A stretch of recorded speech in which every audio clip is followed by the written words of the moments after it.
我是德国大伟，大家忽略我这个衣服啊，这个是家居服。今天我家要出一期视频，大家一定要去看，因为这个是朵爸强烈要求要出的一期视频，是关于在德国买房子如何避坑的视频。除了在德国以外，整个欧洲它的建房方式基本都是差不多的，所以这期视频不光针对于德国的小伙伴，还会针对于整个在欧洲买房的小伙伴。这期视频会告诉你在选房当中哪些坑要避，以后会遇到哪些问题。下面请朵爸来为大家这个讲解。朵爸是一个技术控啊，所以他讲的技术问题大家可以去参考，这些都是我们学语类的经验。大家看这个屋就是我家的地下室，放锅炉的地下室一个房间啊。这个在以前的视频当中给大家介绍过锅炉。现在请朵爸来了。这期内容可能比较多，有可能会拆成2期。先给大家说一下，就是大概的这个方向。你要看一个房子，你要先研究它的这个地理位置。至于风水那些，大家自己每个人不同，你自己研究，我就不说了。你要研究你这所在这个房子位置，它的地下水是有多深。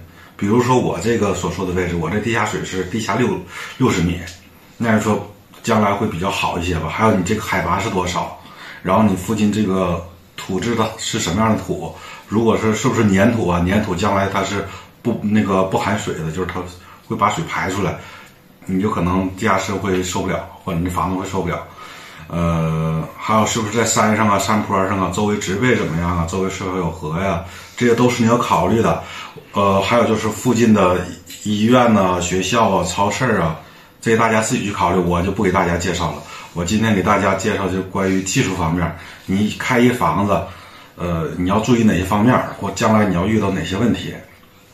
我就拿我自己这个房子举例，我先大家看一下这块最容易，这些卖房子最容易骗大家的一个地方。看这块，胶片，这是家里边一个水管子。看这个墙吗？是白色的。我来的时候，我买这房子，看这房子是白色的，觉得还行，挺新。然后你看这棚顶是不是也白色的，挺新的，挺好。如果你买一个房子，你看它地下室非常白，那说明它是刚刷过的漆，它是不是要隐藏什么？那这个时候你怎么去把这个问题给它找出来？来看，镜头跟我转，你就看这个开关插座各种线盒这个边角上边，你就能看到，因为它这地方它里边它没法刷漆，所以把它全拆了。那你看这里边是颜色深的，你看这里边颜色深的，我这能看出来。然后旁边这地方这是白的，一看这就是新刷的漆，里边拆那本色的漆，就说明这个地下室会给你掩盖了一些东西。掩盖什么？比如说这地下室漏水，会产生一些水渍。这些水渍在哪儿呢？就在它漏水的附近，那么一定会淌到墙角下来。小编看这儿，这是这个墙角，你看，如果它要有水的话，一定会在墙角某些位置会产生水渍。但如果一刷漆的话，就把这数据挡上了，你看不见了。所以这种情况，一旦看到白墙，你就要提高注意。还有这个墙，如果地下室它漏水的话，你会发现这墙和水泥之间它是离开了。这时候你一敲这墙，它是有空的声音，就是类似于敲这个线盒的声，类似于这种声发空，那说明这墙已经里边是漏水，把这已经撑开了。这就是为什么我当初买完这地下室，紧接着第2年发水，然后我就把这面墙都铲下去了。现在你能看到有水泥的地方都是我铲掉的墙，重新刷的防水，然后挂网再整的水泥。当然我做的是内部防水，内部防水我这个只能停几年而已，就得从地下室的外边去做防水。那么就告诉大家，在德国买房子，凡是80年代以后，就是90年，你按90年算吧，90年以后德国才开始注意地下室外围的这个防水，而80年代甚至和以前，压根德国就不考虑地下室防水，因为德国人认为我地下室有水很正常啊，水来了水走了，直接当游泳了是吧？他自己退了无所谓，地下室也不是用来住人的，那不像现在就是很多电气设备啊，还有办公室有那种居住也都在地下室，像那种斜坡的房子，这个居住也在地下室。地下室呢要求的越来越高了。刚才说的这是地下室墙面的事儿，还有就是看地面，如果地下室是水泥地面，你就能很清楚的看到地下室是不是这个地面有裂痕。如果有裂痕，你看这个裂痕多大？如果是非常细小的，就不太好了。如果是很大的，那这房子彻底别要了，因为这个房子就是哪怕墙面它有这个裂痕，都是可小于1毫米都是可以接受的，你贴上就行。但如果是多于1-2毫米，你就得注意了，这个房子不能要了。这墙上，那如果地面上出现裂痕，这个房子压根儿你就修不了，因为墙面裂痕你都能修，你知道吗？地基坏了。对，地面如果有裂痕，就证明地基坏了，这是没有办法修复的，除非你把房子全把地基都刨走，重新盖一个房子。记得地基裂了没法修，墙面裂了小于1-2毫米都是可以的，那是正常水泥沉降。多于这1-2毫米的墙面这个裂痕，这房子不能要。然后现在给大家讲一讲关于煤气、水电这些管道的事儿。买一个房子，你进他这房子参观的时候，第一时间你要注意它的电，先从电开始。那在90年代以前都是用的那种铝线，铝线它导电性不好，然后它产生热量也高，容易有火灾隐患。那你要看它这个，比如看我这儿，明显看到这铜线，而且是硬线，那这样就可以了，是不是？那你要如果看那个这个是软线，那证明它这布线不合理。如果你看里边是铝的，那证明这个房子里边整个电气系统都是很老的，那你意味着你将来就得重新去布这个线，太贵了。就是你要这样，你往里边添钱添不起。还有就是，即使有硬线啊，有的它那个铜线时间长它也会老化，你就发现那皮儿都脆了。但这个怎么办？你没法现场去摸。然后那个这个电线呢，你不止这样裸露的地方，像有这种电源盒，你把它打这样周开之后，你看这个插座里边什么样，这个电源盒是不是老啊？还有打开电表箱子是不是都是完美的这种硬线铜线呢？你都看。还有这个电呢，在欧洲来讲有2种方式进入这个房子，一种是从房顶阁楼进来，就是房子外边有一个像电线杆似的，完了电从那个房顶下来的，然后一直通在整个房子。还有一种就是像我这种，从这儿从地下室进来的，从外边地上进来的。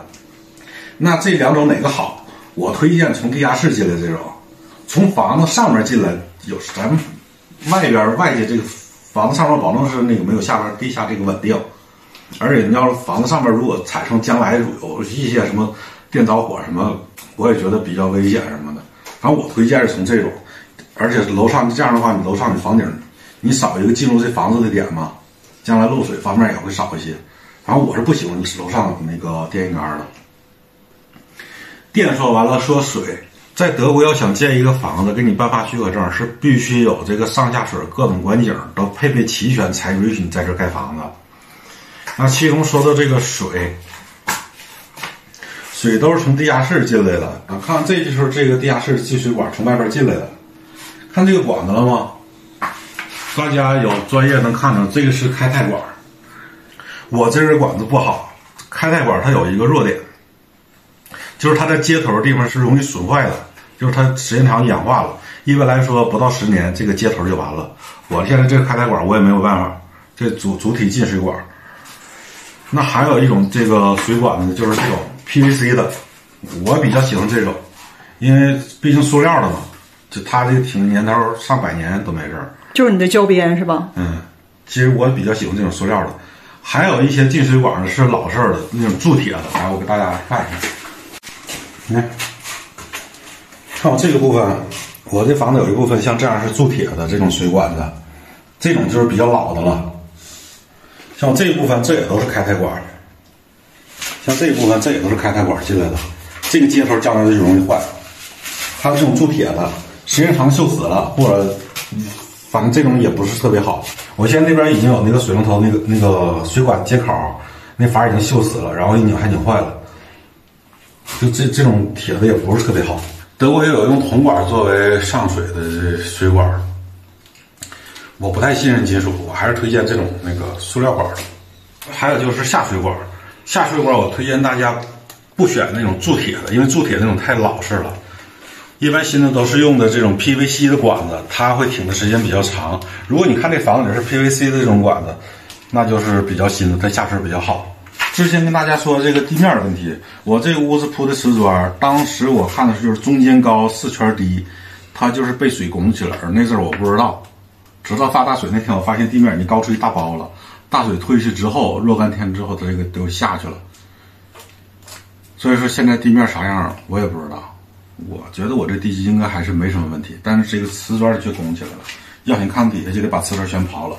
我家这屋还是比较乱的，现在。堆各种配件了。